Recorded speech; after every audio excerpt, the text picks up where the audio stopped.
welcome to the deep dive. Today, we're going deep on tariffs. Ooh, tariffs. Yeah, those taxes governments slap on goods crossing borders. Yeah.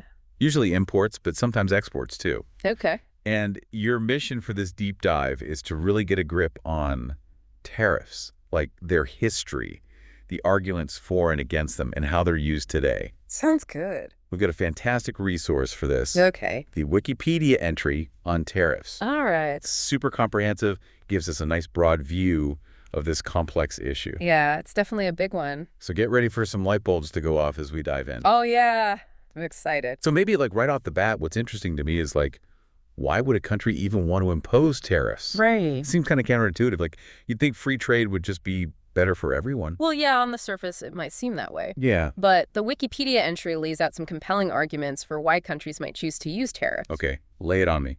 One big one is protection against dumping. Dumping? Yeah. And I don't mean like finding a sweet deal at the outlet mall. Okay, right. This is a different kind of dumping. Gotcha. It's when countries sell goods in another country at unfairly low prices. Oh, I see. So like trying to undercut the competition? Exactly.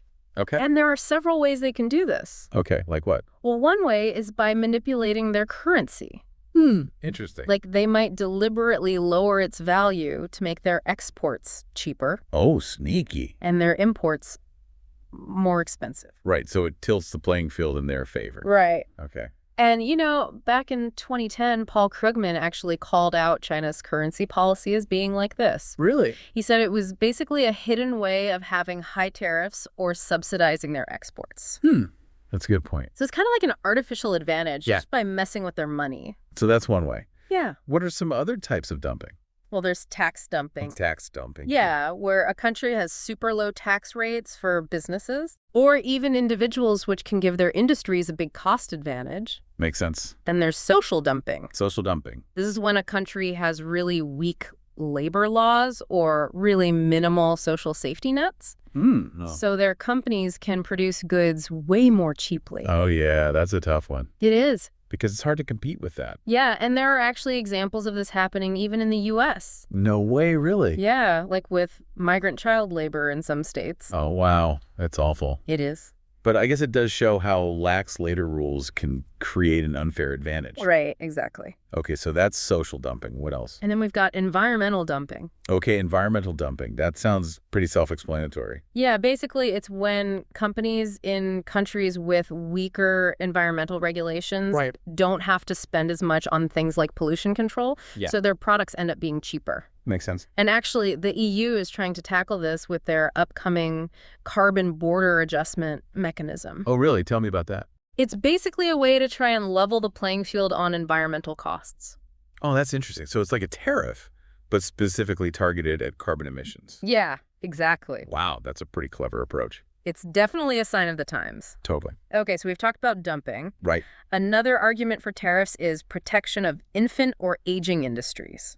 Okay, so this sounds like trying to shield businesses at different stages of their life cycle. Yeah, that's a good way to put it. Okay, so let's start with infant industries. Okay. What's the thinking there? Well, the idea is that new industries in developing countries need a bit of protection, like Right. maybe through tariffs to help them get strong enough to compete globally. Makes sense. So it's like giving them some breathing room to grow. Right. Okay. And this was actually a big idea for Alexander Hamilton in the early U.S. Oh, wow. So it's an old idea. It is. And, you know, Ha-Joon Chang, a prominent economist, Okay. he argues that many developed countries, including Britain and the U.S., actually use protectionist policies a lot during their own industrial revolutions. No, that's interesting. So like the countries that are now big proponents of free trade actually use protectionism to get there. Exactly. It's kind of ironic, isn't it? Yeah, it is. And Chang also points out that periods of rapid growth in East Asia Okay. often coincided with protectionist measures.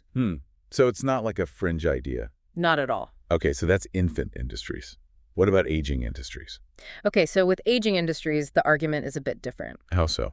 Well, the idea is that protecting declining industries can save jobs in the short term Okay. and give those industries time to adapt or for workers to transition to new fields. Right, so it's more about managing economic shifts Exactly. and minimizing disruption. Right. Okay, that makes sense. And this idea was put forward by Nicholas Kaldor. Oh. He was a pretty influential economist. Cool. Okay, so we've got dumping and infant and aging industries. Yeah. Anything anything else? Well, the Wikipedia entry also brings up the link between free trade and poverty.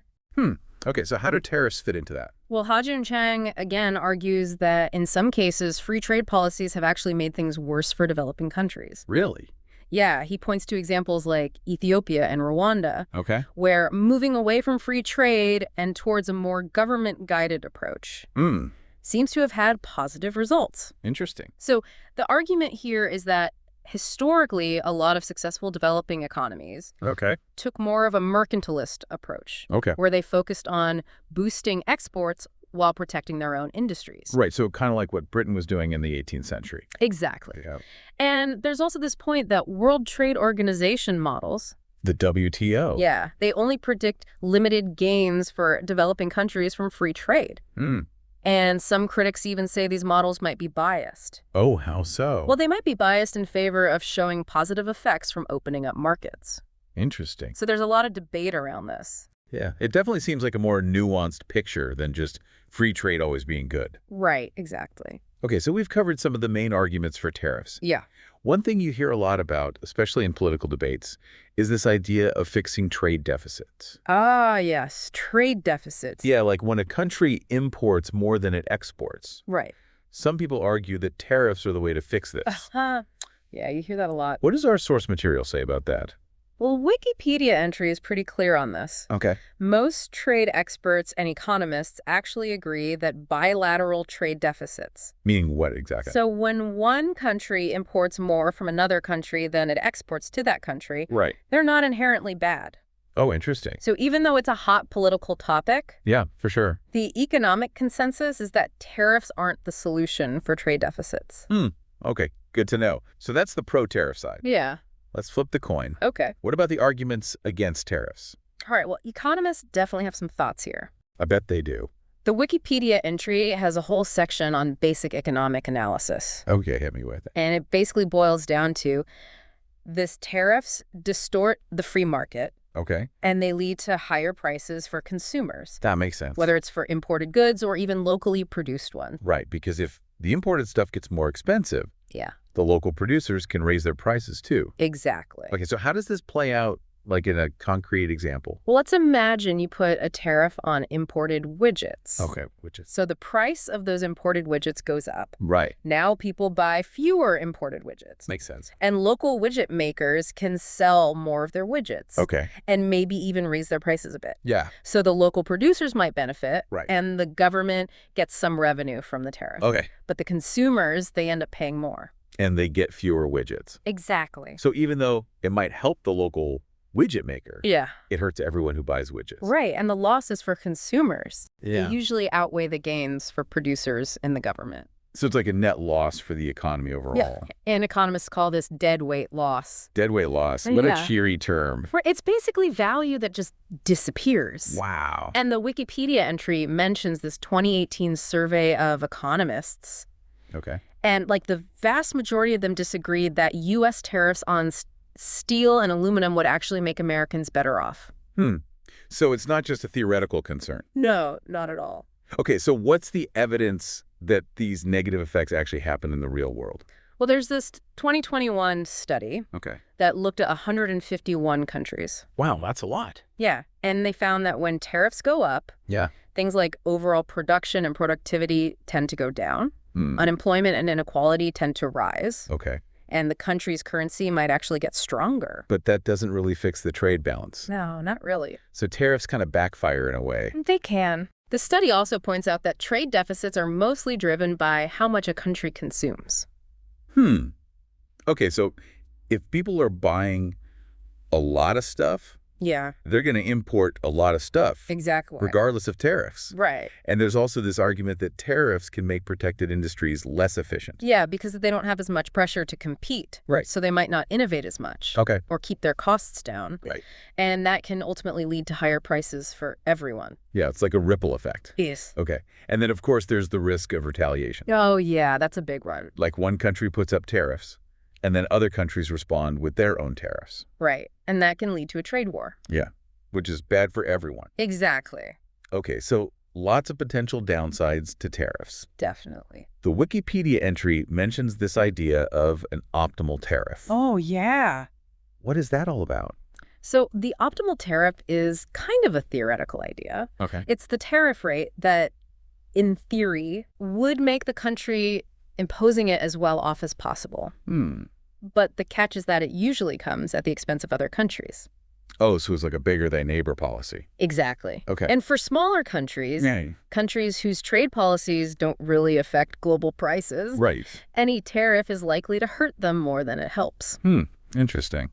Plus, as we've already discussed, there's a high chance of retaliation, Right. which means everyone could end up worse off. Okay, so the optimal tariff is more of an academic concept than something that actually works in the real world. Pretty much. Okay, so we've covered a lot of ground here. We have. We've talked about the arguments for and against tariffs, Yeah. and we've touched on some of the economic theory behind them. Right. Now we're going to dive in to the history of tariffs. Oh, yes. History. Because the Wikipedia entry has a fascinating section on that. It does. And it really shows how tariffs have been used throughout history and how they've shaped the global economy. Yeah, definitely. Let's start with Britain. Okay, Britain. They have a pretty long and interesting history with tariffs. Yeah, for sure. The entry even talks about the etymology of the word tariff. Oh, really? Yeah, it actually comes from Arabic. Wow, I had no idea. Yeah, and it went through Persian, Turkish, Italian, French Wow, what a journey. before ending up in English. That's amazing. I know, right? Okay, so what about Britain's actual tariff policies? Well, way back in the 14th century, Okay. they had early policies aimed at promoting local manufacturing. Protectionism from the get-go. Yeah, pretty much. And then by the 18th century, Okay. under Robert Walpole, they really embraced protectionism. Interesting. They had high tariffs on imported manufactured goods, Okay.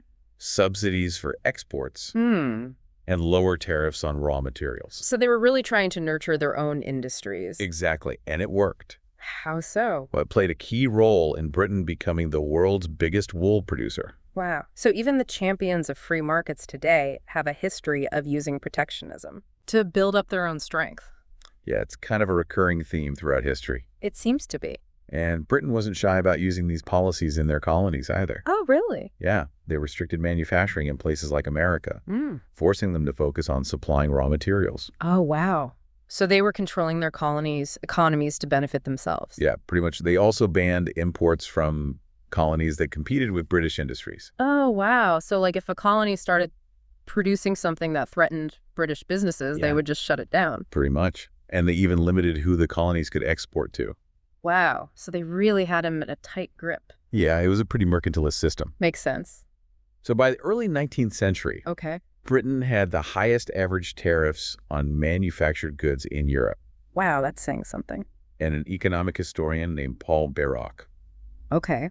he argues that Britain's technological advancements at that time Yeah. were achieved behind high and durable tariff barriers. So their economic success was really built on protecting their own industries. Yeah, for a significant chunk of their history. It's fascinating. It is. So when did they start shifting towards free trade? Well, the big turning point was the repeal of the Corn Laws in 1846. Okay. The Corn Laws, what were those? Basically, they were tariffs on imported grain, Oh, okay.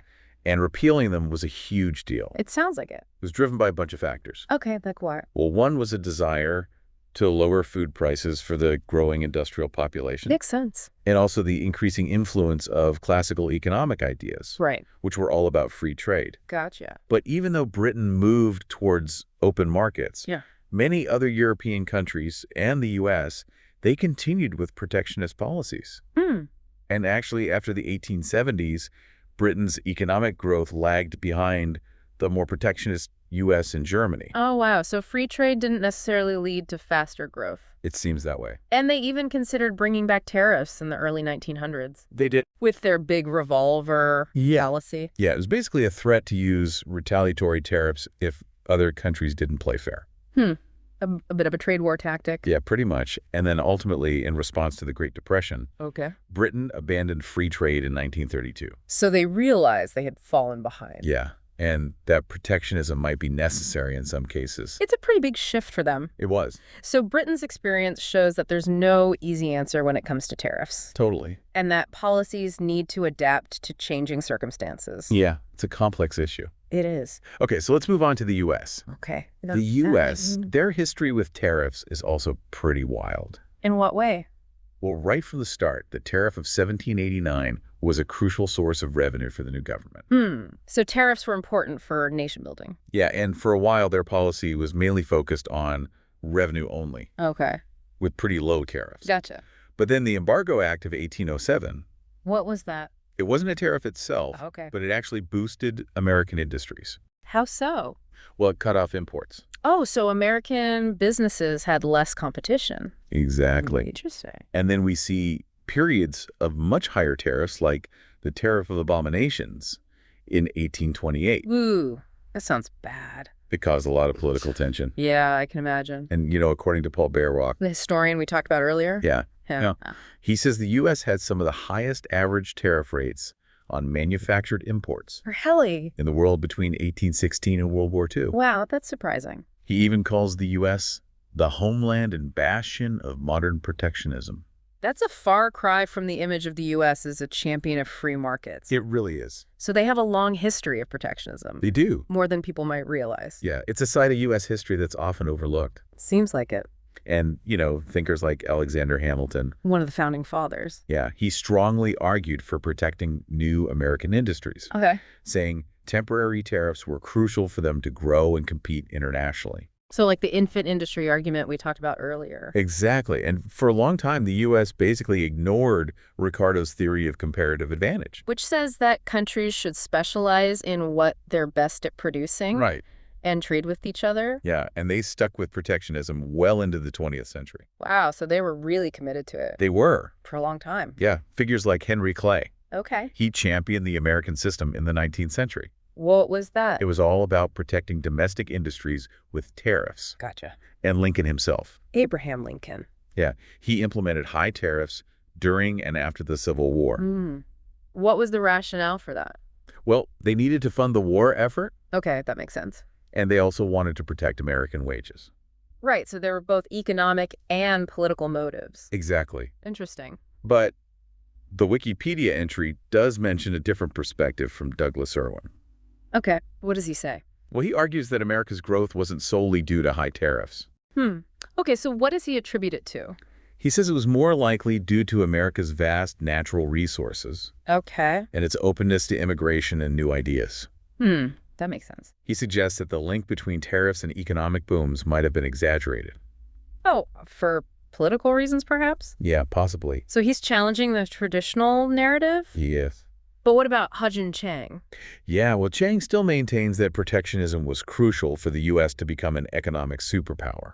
So there's still debate among the experts. There is. About the true impact of tariffs on U.S. development. Yeah, it's a complex issue with no easy answers. For sure. Okay, now we can't talk about the history of tariffs without mentioning the Great Depression. Oh, yeah, that was a dark time. It was. What role did tariffs play in that? Well, the Smoot-Hawley Tariff Act Okay. is often blamed for making the Depression much worse. How so? It triggered a wave of retaliatory tariffs around the world. Oh, no, a trade war? Yeah, pretty much. Yeah. And that led to a drastic reduction in international trade.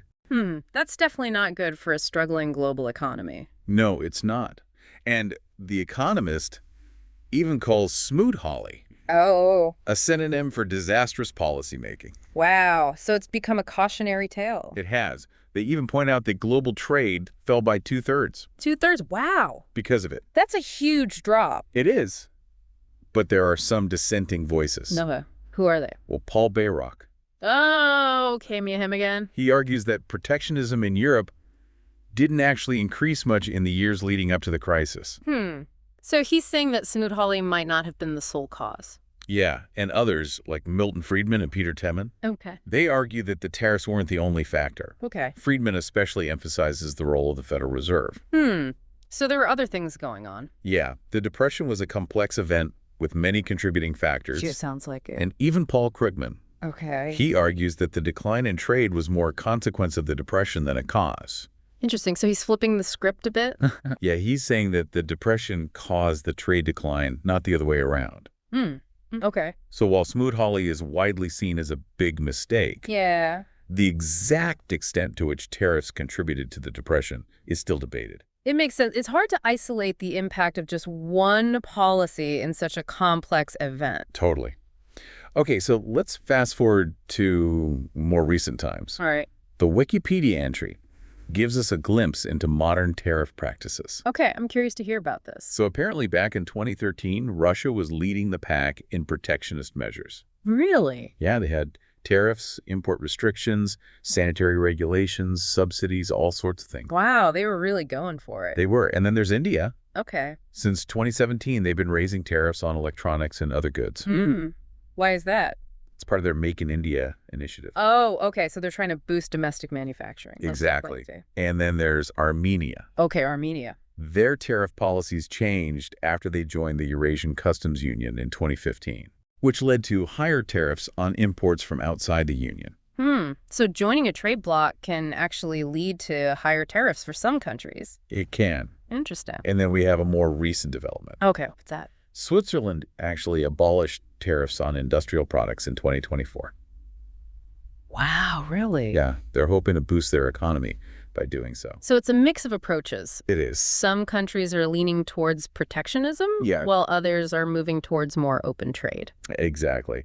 And the reasons are complex and varied. For sure. Okay, finally, I want to touch on the political analysis of tariffs. Okay, because it's not just about economics, is it? No, it's not. Tariffs have been used as political tools throughout history. In what way? Well, for example, the very first U.S. Tariff Act in 1789 was partly about asserting national independence.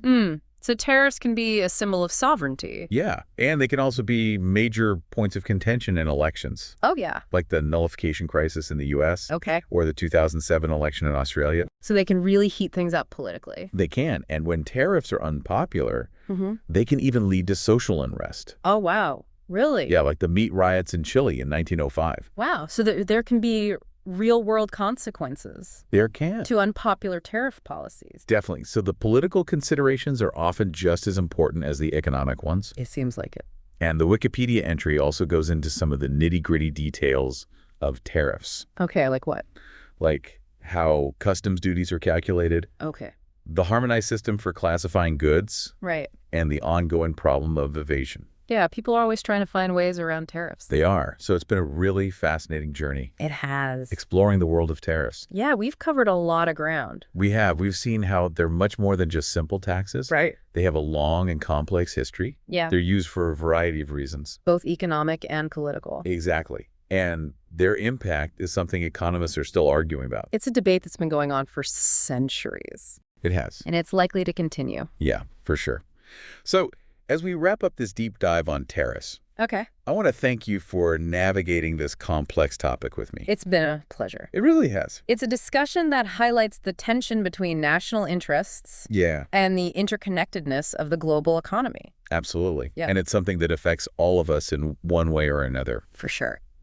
So before we go, I want to leave you with a final thought. Okay. Given the long history we've explored and the different ways countries approach tariffs today, what do you think the future holds? That's a good question. Will we see more tariffs or less? Yeah. And what might be the big factors that tip the scales one way or the other? Like technological changes, global political shifts, or even environmental concerns. Exactly. I encourage you to think about all the different arguments and historical examples we've discussed. Okay. And maybe even explore some of the specific areas that piqued your interest. Yeah, that's a great idea. So thanks for joining us on the Deep Dive. Thanks for having me.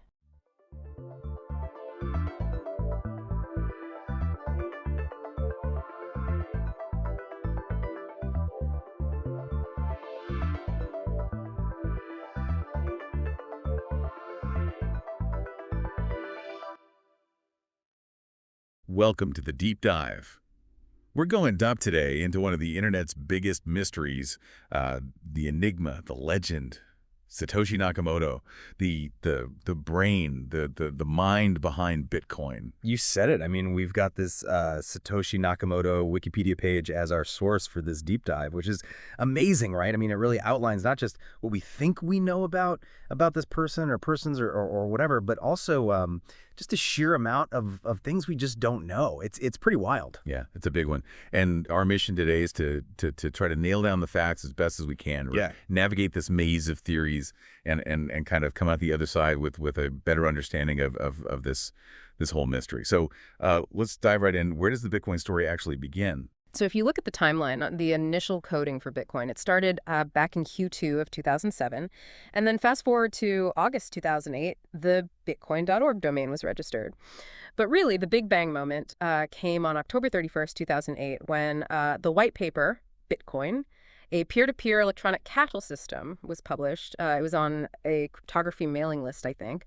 And this document, I mean, it laid the groundwork for everything that came after. I mean, that white paper, it's like the Bible, right? Oh. I mean, for digital currency. And things really moved from theory to reality pretty quickly after that, didn't they? Oh, yeah, for sure. On January 9th, 2009, the first version of the Bitcoin software, version 0.1, was released. And the network went live with the mining of the Genesis block, block number 0. And what's really interesting about this Genesis block is the message that's embedded inside it. Oh, you're talking about that headline, right? From the Times 03 Jan 2009 Chancellor on brink of second bailout for banks. It's just such a specific and strange detail to include, isn't it? Yeah, and it's a timestamp. It's like an undeniable timestamp. It anchors the creation of Bitcoin to this exact point in history. But it's more than that, right? I mean, a lot of people see it as a commentary on the problems with the traditional banking system, the fractional reserve banking systems where banks only keep a small fraction of their deposits in reserve and lend out the rest. This headline, it kind of points to the potential fragility of that system. And Bitcoin was designed, to get around that. So, beyond just a timestamp, it's this little hint, I guess, at the possible motivations behind Bitcoin, right? Like maybe there was some anti-establishment sentiment driving its creation. Yeah, that's fascinating. So Nakamoto wasn't just, some coder in a basement. They had an opinion. They had a view of the world, and their involvement wasn't just like a one-time thing either. No. Nakamoto was deeply involved in developing Bitcoin up until around mid 2010, and they were making all the changes, all the modifications to the code, and then all of a sudden it's like they just vanished. They handed over control of the source code repository and something called the network alert key, which was used to communicate messages across the whole network, and they handed that over to Gavin Anderson and a bunch of Bitcoin-related domain names. Those were transferred to other people in the community around the same time. It's almost like they built this incredible engine and then just walked away from it, entrusted it to others to keep it running, which, it makes the mystery even deeper. And then, of course, you have the sheer number of Bitcoin that Nakamoto is thought to have. Oh, yeah, that's just, it's mind-boggling, isn't it? Yeah, I mean, the estimates are somewhere between 750,000 and 1.1 million Bitcoin. And to put that into perspective, in November 2021, when Bitcoin was at its peak, that stash would have been worth something like $73 billion. I mean, that would make Nakamoto one of the 15 richest people on the planet. It's a fortune just sitting there, untouched. It's insane. It's just insane. Okay, so we've got the timeline, we've got the early days, we've got the huge wealth. But what about the person or people, right? Behind the name, the Satoshi Nakamoto pseudonym, what clues are there? What do we know about them? So this is where things get really interesting. Nakamoto was super careful about not giving away any personal info when they were talking about the technical stuff, the Bitcoin code and all that. But as we've already talked about, they did sometimes give their opinion on banking and fractional reserve banking. And one of the first clues, or maybe it was a deliberate misdirection, who knows, was the name itself, Satoshi Nakamoto. It sounds Japanese, right? And their profile on the P2P Foundation said they were a 37-year-old man living in Japan. But that Japanese connection didn't really hold up, did it? No, not really. I mean, pretty much everyone noticed that Nakamoto's English was really good, like native level good. And that made people think, well, maybe they're not actually Japanese. And then there's that detail from the P2P Foundation profile, their birthday, April 5th, 1975. I mean, it seems like just a random date, but it's actually sparked some interesting theories, hasn't it? It has. Author Dominic Frisby, he's pointed out that this date could be a reference to Executive Order 6102 in the U.S., which banned private ownership of gold coins. And it was signed on April 5th. And then in 1975, that order was effectively repealed. So, it's an interesting interpretation. Like maybe Nakamoto was making a statement about government control and individual freedom. Yeah, that adds another layer to the mystery. So now, the big question, right? Was Satoshi a single person, or was it a team of people? What do our sources say about that? Well, there's evidence for both sides, really. Security researcher Dan Kaminsky, he looked at the Bitcoin code, and he said it could have been written by, a team of people or just one really, really smart person. And then you have Laszlo Hanyecz. He was an early developer who actually emailed with Nakamoto, and he thought that the code was just too well designed, too sophisticated to be the work of just one person.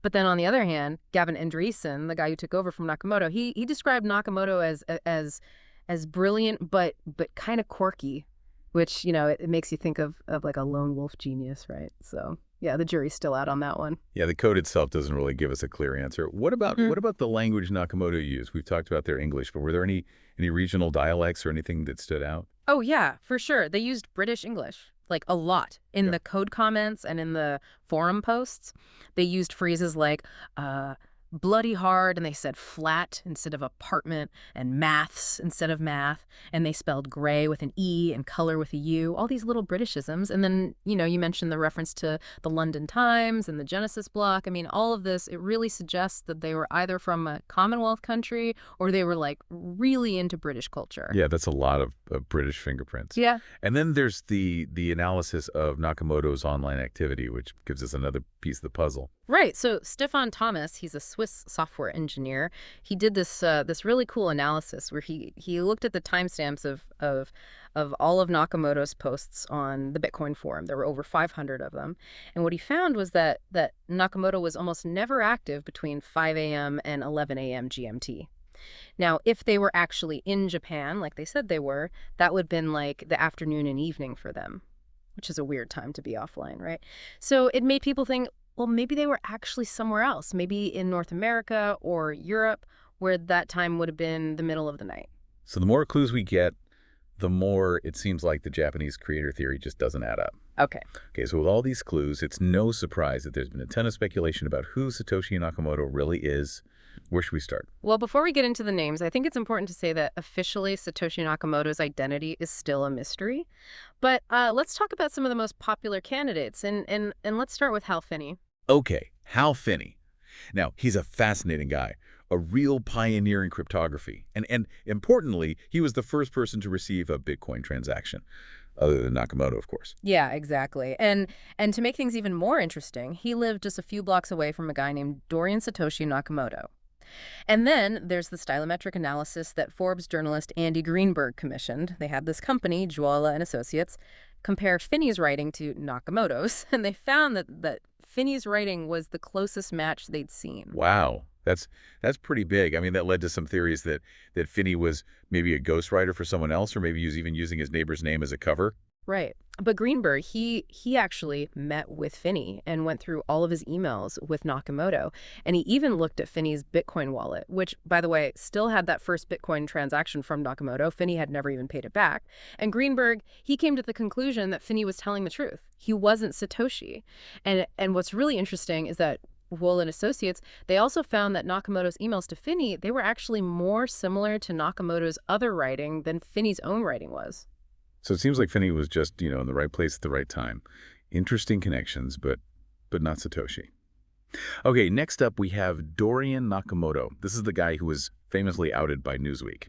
Yeah, this was a big deal back in 2014. Leah McGrath Goodman, a journalist for Newsweek, she pointed the finger at Dorian Prentice Satoshi Nakamoto, who's a Japanese-American guy living in California. And get this, his birth name was actually Satoshi Nakamoto, and he had a background in physics and systems engineering, and he was supposedly a libertarian. And there was that one quote from him that really seemed to confirm it for a lot of people. Oh, yeah, the one where he said, "I am no longer involved in that, and I cannot discuss it. It's been turned over to other people. They are in charge of it now. I no longer have any connection."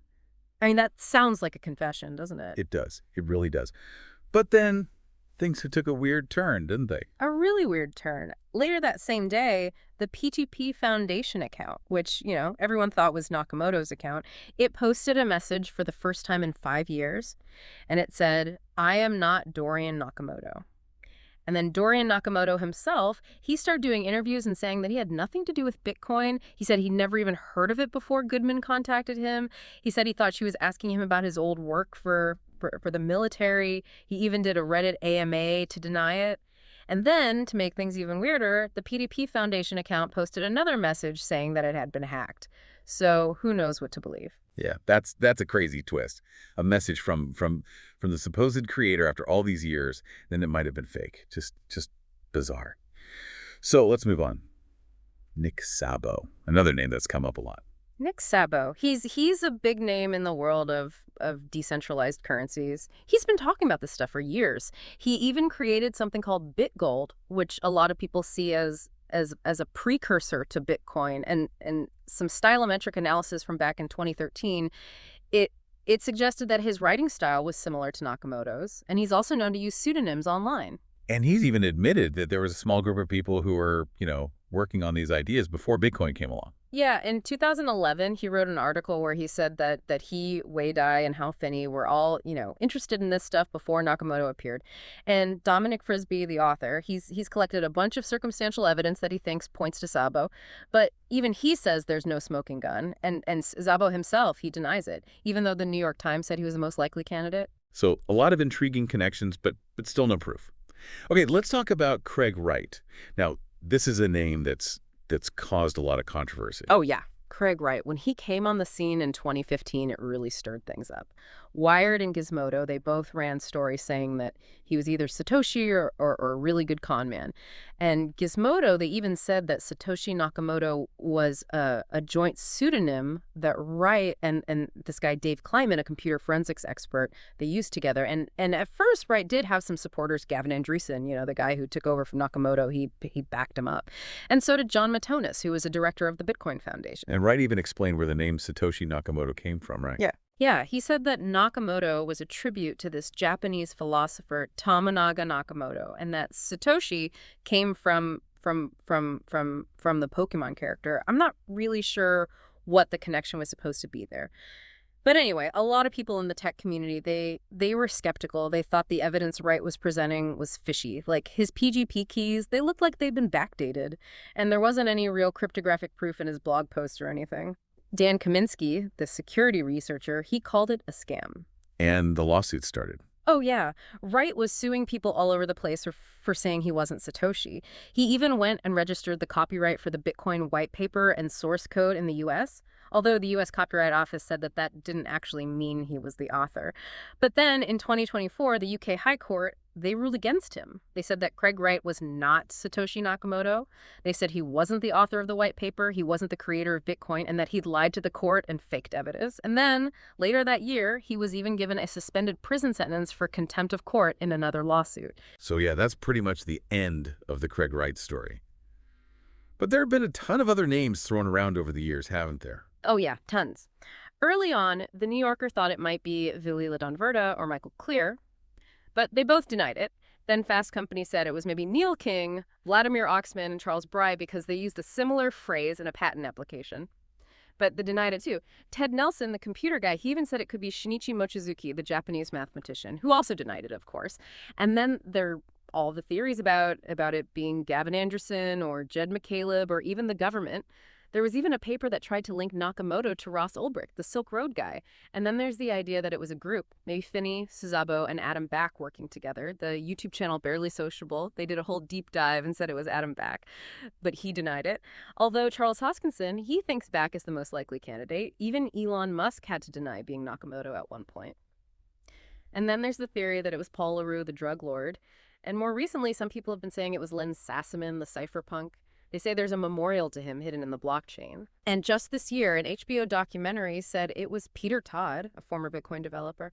But he said that's ridiculous. It's a lot. It's amazing, right? All these theories, and no one's been able to prove anything. Yeah, it's a real head scratcher. It seems like the mystery is part of what makes Bitcoin so captivating. It does, doesn't it? It's like the fact that we don't know who created it. It's part of its identity now.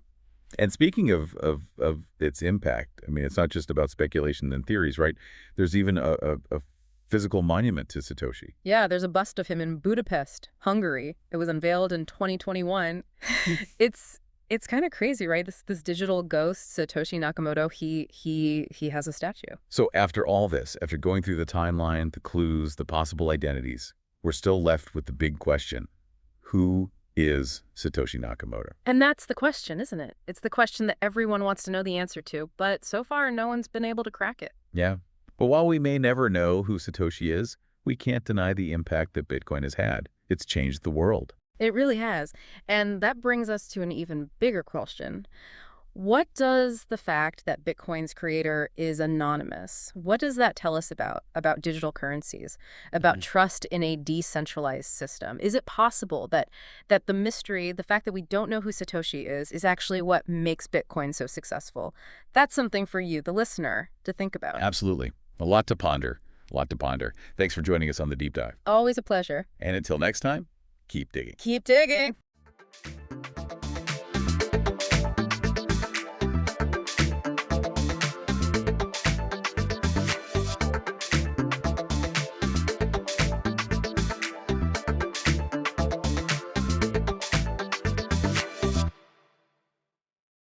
All right.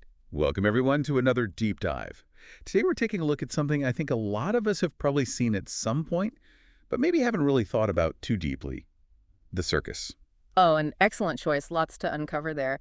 And it's amazing how much history is packed into this Wikipedia article, from the ancient Roman arenas all the way to those really avant-garde contemporary shows. Yeah, definitely not just clowns and elephants. Well, maybe clowns and elephants, but a whole lot more, too. Right. It's kind of got it all, doesn't it? This whole evolution of entertainment over centuries. Exactly. So we're going to dig into all of that. We'll look at how the modern circus format emerged, who the major players were, how it all came to America, the rise of new circus styles, all the controversies around animals, and then its place in our culture, movies, music, all that. Sounds like a plan. Let's get into it. Perfect. Yeah. So when we talk about the modern circus, where do we even begin? Well, this article points us to a guy named Philip Astley back in 1768. Apparently, he was this really skilled horseman doing trick riding in London. Okay, so just him and his horse out in a field. How did that become the circus? Right. So to fill the gaps between his acts, around 1770, he starts bringing in these other performers, acrobats, tightrope walkers, jugglers. He even brought in a clown. So kind of like a variety show. Exactly. And it was kind of this accidental blueprint for what the circus became. Interesting. I guess people back then didn't have Netflix, so a mix of different acts must have been really exciting. Yeah, I'm sure the novelty of it was huge. And get this, the article talks about how Astley's ring was 42 feet across, and that was because it was the smallest size that let a rider do tricks on a horse at a canter. So the horse determined the size of the ring. It seems that way, and that size stuck. It's still the standard for circus rings even today. Huh. So those early limitations actually had a lasting impact. Yeah. So where were these early circuses held? Did they just stay in open fields? Some did, yeah, but they eventually moved into custom-built wooden buildings as they got more popular. They had seating and a central ring and sometimes even a stage. So basically indoor arenas. Yeah. And then came the big top in 1826, the big canvas tent. Yeah. That's so iconic. And it let them travel, which really changed the game for circuses. Yeah, you can picture that classic image, the circus coming to town. Totally. Now, the article also mentions this guy, Andrew Ducrow. He came after Astley and really pushed horsemanship in the circus even further. And then there's Joseph Grimaldi, who was the first, really famous clown in 1781. Ah, the original clown. So even in those early days, clowns were a big deal. Oh, for sure. But And then in 1782, Charles Dibdin and Charles Hughes opened the Royal Circus in London. And it was Dibdin, actually, who came up with the word circus.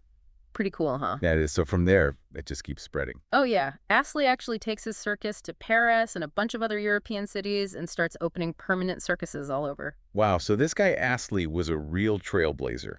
He really set the stage, literally, for everything that came after.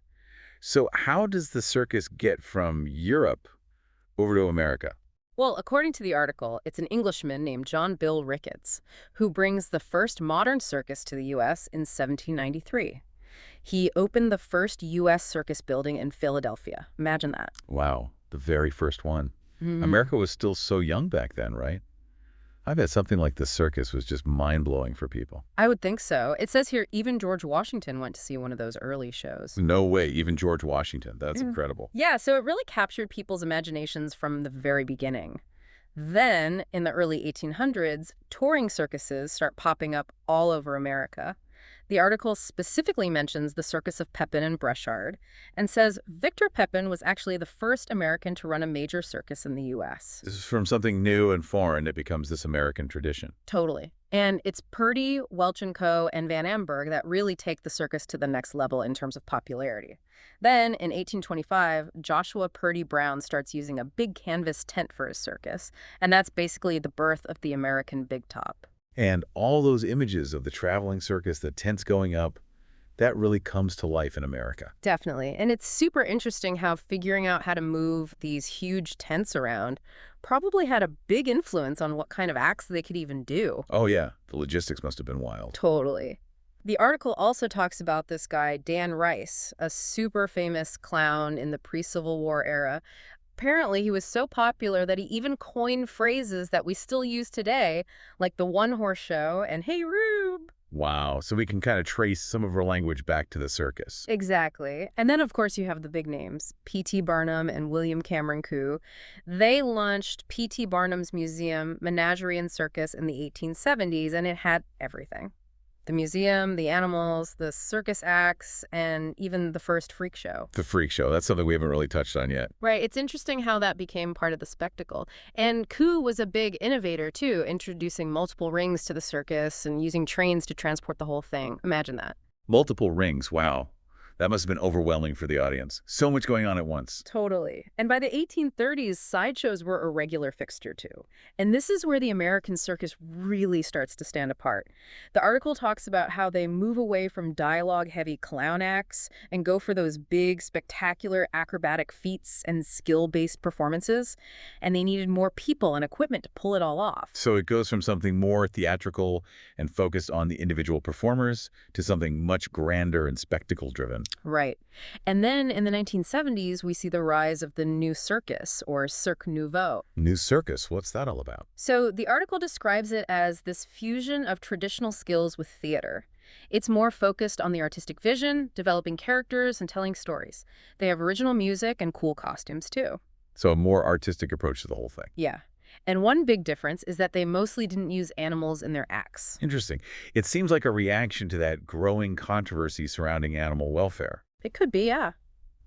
Some of the pioneers of this new style were Circus Oz from Australia, the Pickle Family Circus from San Francisco, Rah Zoo from London, No Fit State Circus from Wales, and of course, Cirque du Soleil, which started in 1984 in Quebec. Ah, Cirque du Soleil. They're huge. You know it. They totally change what people think of when they hear circus. Yeah, they're more like a mix of acrobatics, dance, and theater with those really intricate costumes and storylines. Exactly. It's a whole different level of artistry. And then around 1995, we see contemporary circus emerge. Contemporary circus. So like even newer than the new circus. What's the difference there? So contemporary circus takes things even further, moving away from traditional storytelling and exploring more abstract ideas. They develop new equipment and movements, really pushing boundaries. It's very innovative and experimental. Wow. Seems like they're always searching for new ways to express themselves through circus arts. For sure. And then there's this idea of social circus, which is all about using circus skills to bring communities together and improve people's well-being. Ah, so using the circus for social good. Exactly. That's pretty amazing, right? Yeah, it's really cool to see those different dimensions of the circus. Okay, we've talked around it a bit, but we have to get into the elephant in the room, so to speak. I see what you did there. Yeah, let's talk about animals in the circus. It's a really sensitive topic. Definitely. And this article really goes into depth about the whole history and controversy surrounding animal acts. Yeah, it does. It mentions the long history of animals in the circus. Big cats, elephants, horses, birds, you name it. Early on, they were mostly there as exhibits in menageries, kind of like traveling zoos. So people could see exotic animals they'd never seen before. Exactly. But then things shifted, and they started incorporating them into performances. The first ones were equestrian acts, which makes sense given the history, and then came elephants, big cats, all that. So the relationship with animals becomes more about training them to perform. Right. And the article credits this guy, Isaac A. Van Amberg, as being the first wild animal trainer in American circus history back in 1833. And then the debate about how ethical it is to use animals in circuses really starts to take hold. Exactly. There's the whole animal rights side of it, and the article specifically talks about groups like PETA who are really vocal about the potential for abuse during training and the poor living conditions. The small cages, the lack of space to move around, that definitely raises some concerns. Yeah, it does. There was a study done in 2008 by Wageningen University in the Netherlands that found some pretty serious issues. Medical problems, not enough outdoor access, a lot of time spent indoors, tiny enclosures, elephants being chained up. They even observed animals doing those repetitive, unnatural behaviors that are usually a sign of stress. So there's evidence that the conditions for these animals weren't always the best. Yeah, it seems that way. The article also talks about how some animals were even forced to do things that went totally against their nature, like making tigers jump through fire rings. Yikes, that does sound pretty bad. It definitely raises questions. And things really came to a head with Ringling Bros. And Barnum and Bailey Circus. In 2009, their CEO, Kenneth Feld, testified that they used bullhooks to train elephants, and that one trainer was reprimanded for using an electric shock device. Oof, not a good look. No. But he insisted that the elephants weren't being harmed. And the article says that a court ruling in 2010 actually found that the evidence against Ringling Bros. Wasn't credible, but There's always a but. Feld Entertainment still ended up paying a $270,000 fine for violating the Animal Welfare Act. So there were some legal issues, even if the evidence in that particular case wasn't strong enough. Right. And this whole thing went on for years. The article mentions a 14-year legal battle against Ringling Bros. And in the end, they shut down in May 2017. Wow. So all this controversy and legal action really did have an impact. Yeah, especially when you consider that their ticket sales went way down after they stopped using elephants in their shows. Makes you wonder if people were really starting to turn against the idea of animals in the circus. It definitely seems like public opinion was shifting. The article also mentions some pretty horrific incidents involving elephants. There was Janet in Florida in 1992, and then Tyke in Hawaii in 1994. They both went on rampages and ended up being killed. Those are terrible stories. And probably made a lot of people question if wild animals really belonged in these settings. I'm sure they did. As a result, a lot of places started putting legal restrictions on using wild animals in circuses. New Jersey was the first U.S. state to ban it completely back in 2018, and a bunch of cities like San Francisco, Los Angeles, and New York City followed. So a pretty widespread movement against it. Yeah, and it's not just in the U.S. England finally passed the Wild Animals in Circuses Act in 2019 after years of debate. Wales and Scotland have their own bans, too. The article lists a ton of countries that have banned some or all animals in circuses nationwide. Wow. It's clearly becoming the norm. So what's the future of the circus, then? Are animals completely out of the picture? Well, it's definitely changing. The article mentions that animal-free circuses are becoming increasingly popular, but traditional circuses that use animals do still exist in some parts of the world. It's kind of a transitional time, I guess. It's interesting to see how the circus has had to evolve and adapt to these changing social and ethical views. It really has. But, stepping away from animals for a minute, it's fascinating to see how much the circus has influenced our culture in general. Yeah, let's dive into that. So the word circus itself comes from the Latin and Greek words for circle or ring. And the article mentions that in Roman times, circuses were these huge open-air arenas for public spectacles. Like chariot races and gladiatorial combat. Exactly. Although they were usually rectangular, not round like the rings we think of today. Right. So the name is ancient, but the concept has evolved quite a bit. Definitely. And after the Western Roman Empire fell, the circus kind of transformed into these traveling groups of performers. Entertainers going from town to town. Yeah. And it's really in more recent centuries that we see the circus start to have a big impact on other forms of art, like music, film, plays, books, even video games. It's everywhere. Seriously, take music, for example. The article mentions Entrance of the Gladiators, which is instantly recognizable, and then there's the Beatles song, Being for the Benefit of Mr. Kite. That one was inspired by a poster for Pablo Fanque's Circus Royal. Wow, the circus is a muse. Right. And then you have plays like Polly of the Circus and Barnum that are set in circus environments, exploring all the drama and romance of that world. And the movies.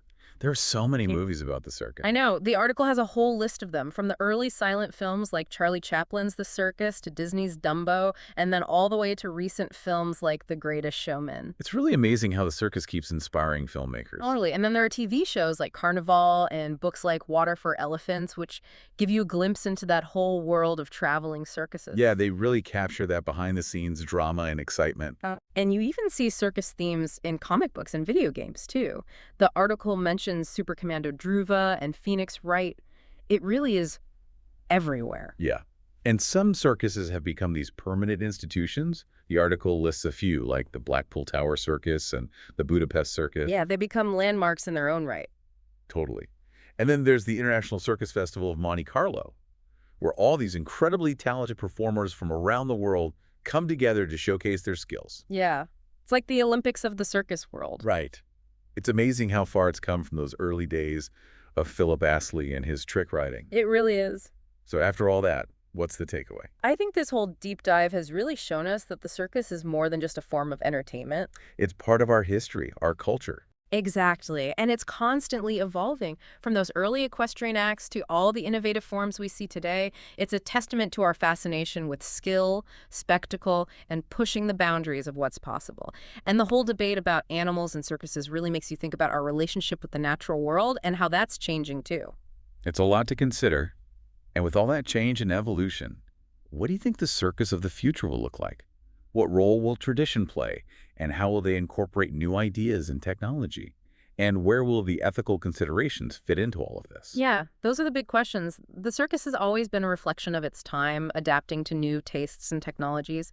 And as our understanding of the world and ourselves changes, I think we'll see even more innovative and thought-provoking forms of circus emerge in the future. Yeah. And who knows, maybe one day we'll be doing a deep dive on the circus of the 22nd century. That would be fascinating. Okay, that's all the time we have for today's deep dive. Thanks for listening, and we'll see you next time.